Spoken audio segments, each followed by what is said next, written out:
Assalamualaikum warahmatullahi wabarakatuh. Nama saya Afriliani Tasya Larsati dari kelas 12 MIPA 1. Saya akan menjelaskan sebuah materi yang berjudul Perlindungan dan Penegakan Hukum di Indonesia. Konsep perlindungan dan penegakan hukum. Perlindungan hukum adalah segala upaya yang dilakukan penegak hukum untuk melindungi hak-hak dari sumber hukum agar hak-hak tersebut tidak dilanggar. Penegakan hukum adalah sistem yang di dalamnya terdapat anggota pemerintah yang bertindak secara terorganisir untuk menegakkan hukum dengan cara menemukan, menghalangi, memulihkan, atau menghukum orang-orang yang melanggar undang-undang dan norma hukum yang mengatur masyarakat tempat anggota penegakan hukum tersebut berada.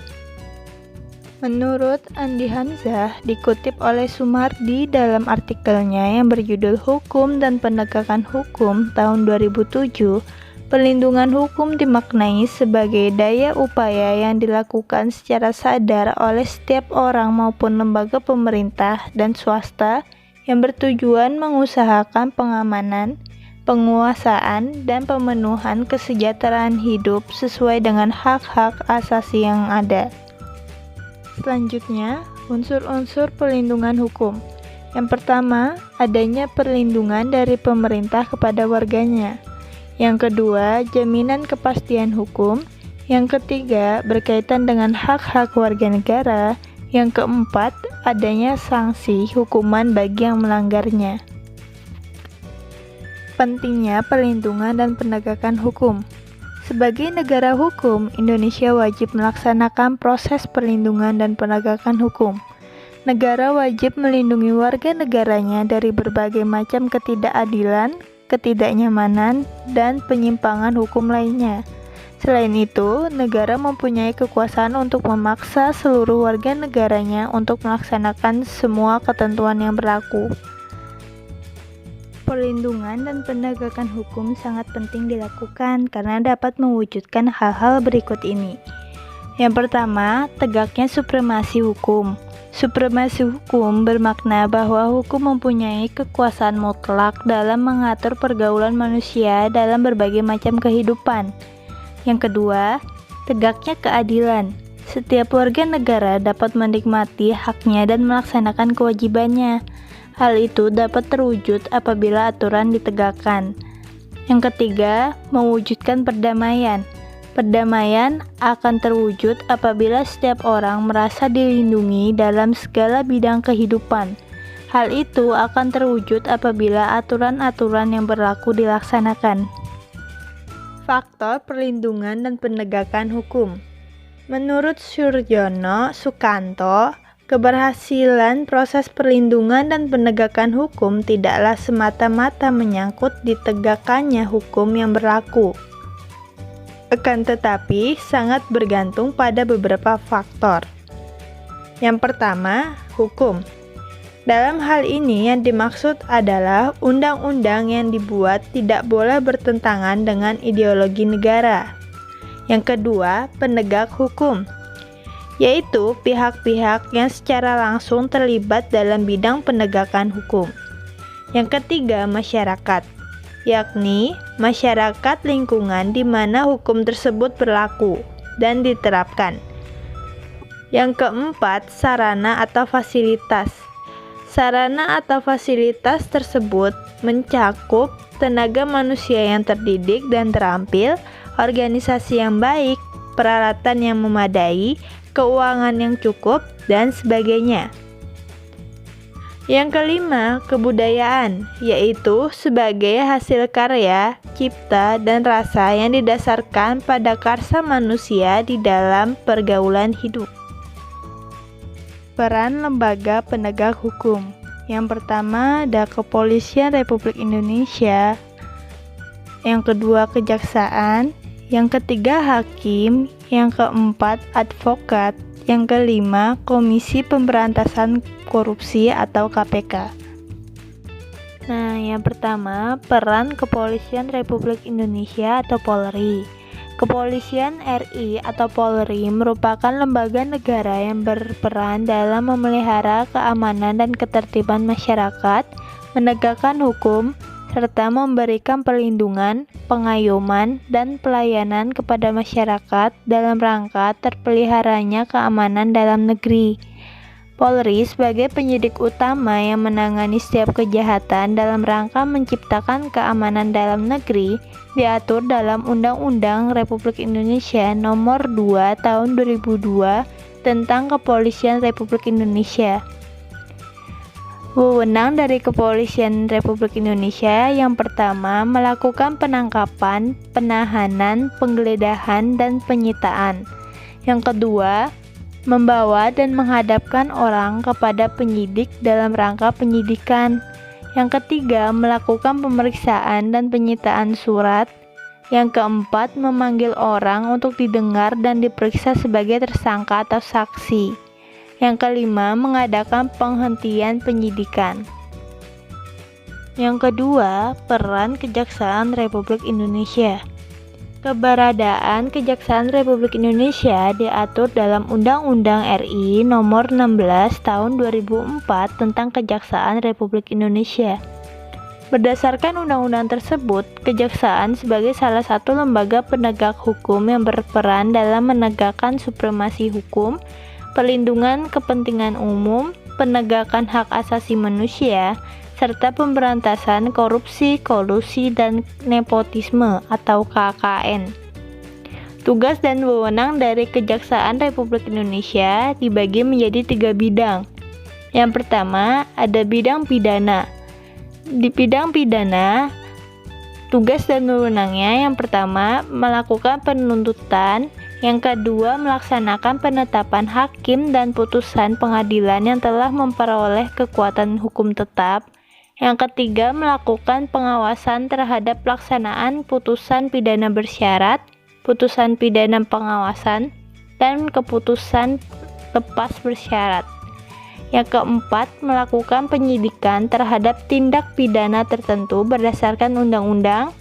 Yang kelima, melengkapi berkas perkara tertentu dan untuk itu dapat melakukan pemeriksaan tambahan sebelum dilampahkan ke pengadilan yang dalam pelaksanaannya dikoordinasikan dengan penyidik.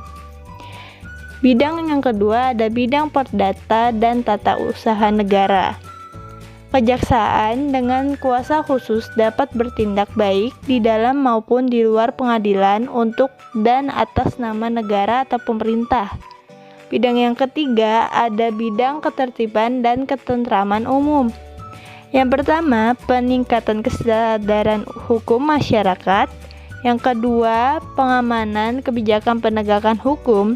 Yang ketiga, pengawasan peredaran barang cetakan. Yang keempat, pengawasan kepercayaan yang dapat membahayakan masyarakat dan negara. Yang kelima, pencegahan penyalahgunaan dan atau penodaan agama. Yang keenam, penelitian dan pengembangan hukum serta statistik kriminal. Nah, yang ketiga ada peran dari hakim.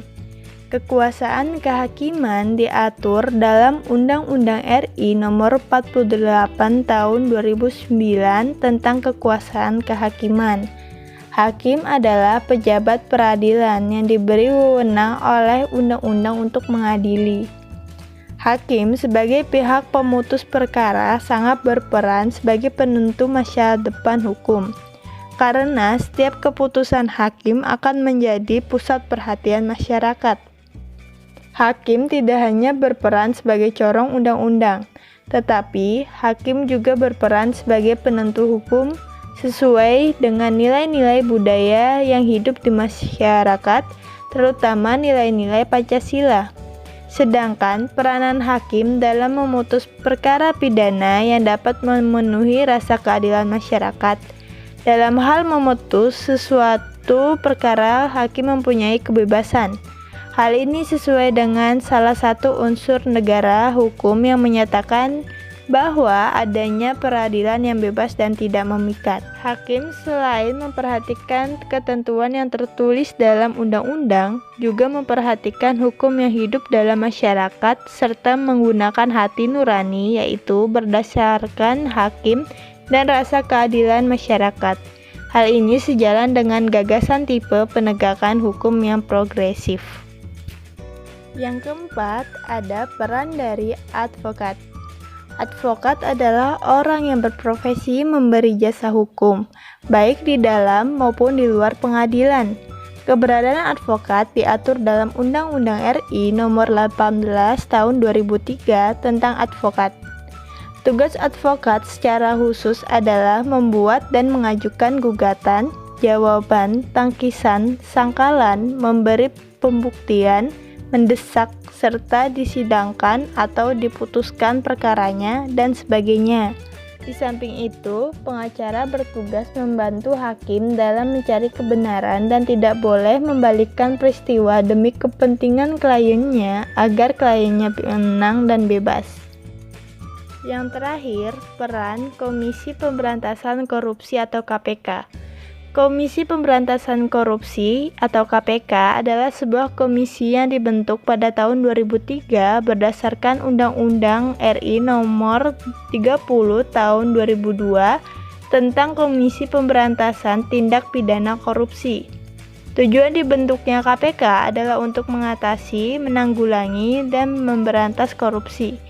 KPK berperan dalam mengordinasi penyelidikan dan penuntutan tindak pidana korupsi, meminta laporan instansi terkait pencegahan tindak pidana korupsi, dan sebagainya. Kita pasti sering mendengar terjadinya pelanggaran hukum di masyarakat, baik melalui televisi maupun dilihat secara langsung. Nah, apa sih pelanggaran hukum itu? Pelanggaran hukum disebut juga perbuatan melawan hukum, yaitu tindakan seseorang yang tidak sesuai atau bertentangan dengan aturan-aturan yang berlaku. Dengan kata lain, pelanggaran hukum merupakan pengingkaran terhadap kewajiban-kewajiban yang telah ditetapkan oleh peraturan atau hukum yang berlaku.